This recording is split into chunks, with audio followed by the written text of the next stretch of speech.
Pas plus tard que l'autre jour, je suis tombé sur la bande-annonce du prochain jeu Indiana Jones le Cercle Ancien, qui va sortir le 9 décembre sur Xbox. Le titre ne m'évoque rien du tout, mais qu'est-ce que je vois dans la vidéo de présentation? Un genre de ligne qui se trace sur le globe avec des points qui semblent marquer des lieux et quelques images qui se déroulent sur le plateau des pyramides de Gizeh.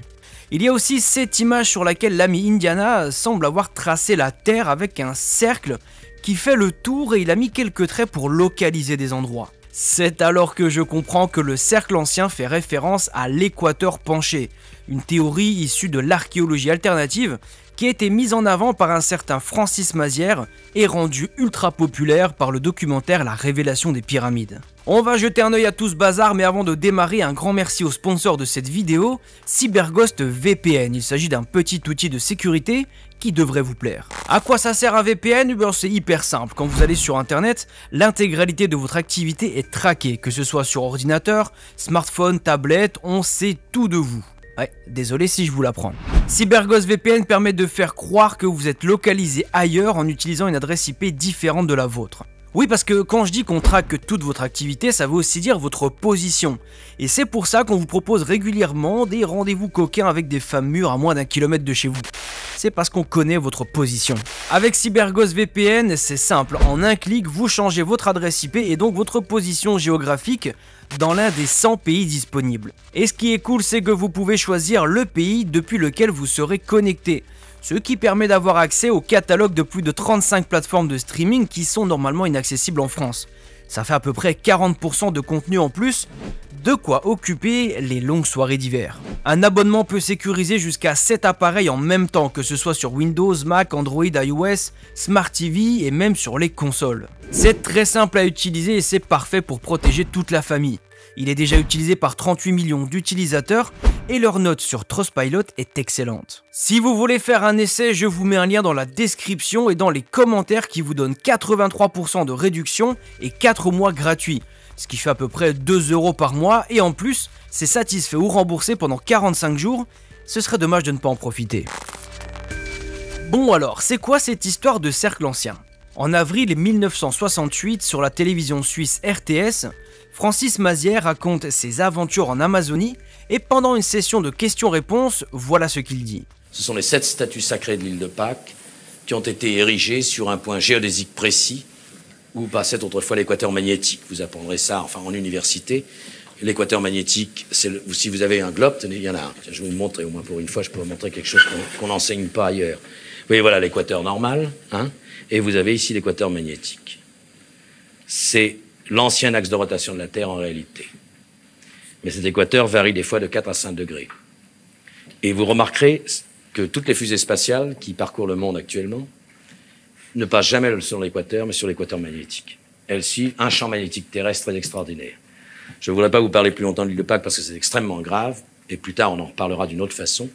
Mais je vous signale ça, réfléchissez à ce que je vous dis sur le magnétisme terrestre. C'est ainsi que certaines choses importantes sur toute cette ligne du magnétisme terrestre ont été construites dans le monde. Voilà. Je ne pensais pas vous le dire, puis c'est parti. Il y aurait donc un équateur magnétique incliné de 30 degrés par rapport à notre équateur terrestre, sur lequel se trouvent de nombreux sites archéologiques importants et mystérieux.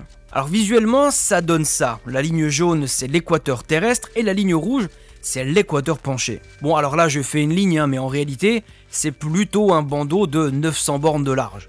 Et vous allez comprendre pourquoi je dis 900. Je vous propose de faire le tour de cet équateur pour voir les sites qu'on y trouve, et peut-être que ça vous donnera des indices sur l'intrigue du futur jeu Indiana Jones.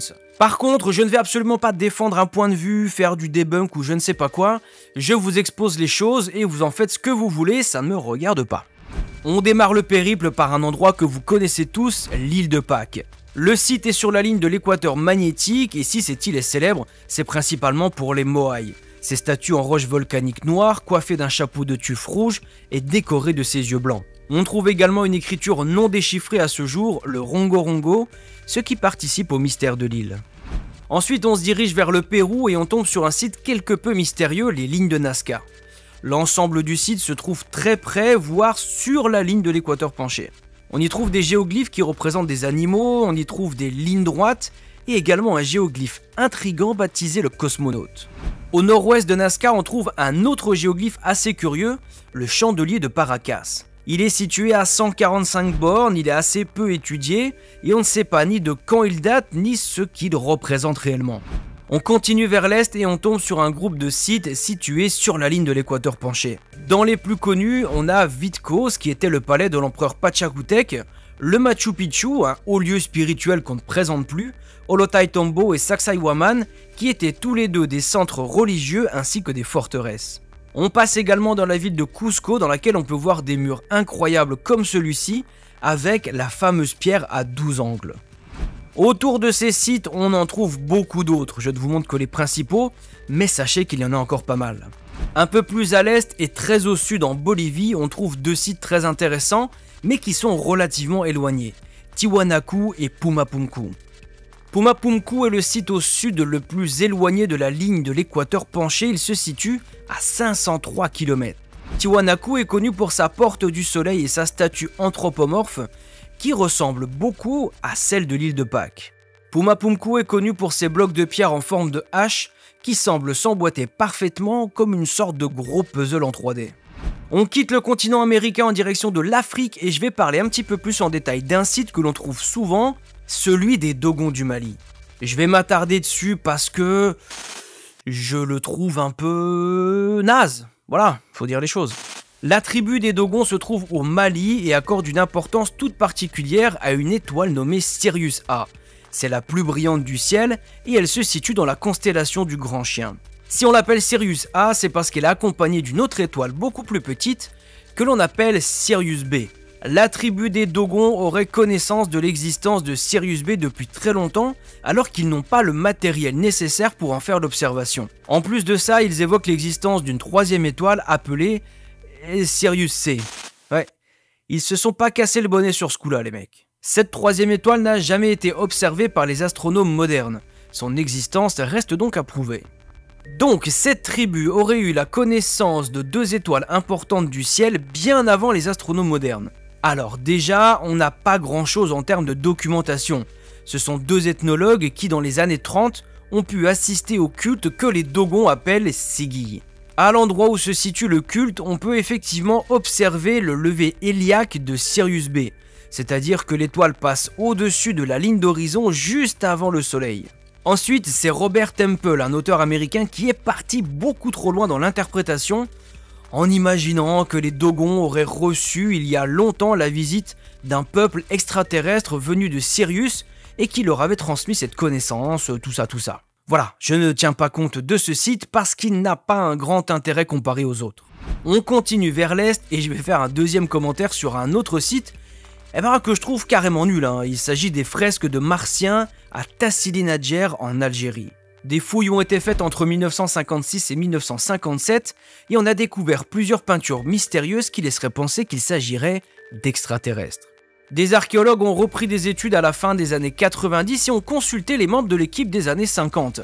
Et l'un d'eux est passé aux aveux, une partie des œuvres sont des faux. Alors quand il dit une partie, je pense qu'il veut dire toutes les fresques, parce que sinon ça voudrait dire qu'il y en a une partie qui sont vraies. Bref, c'est un peu nul comme site, au suivant.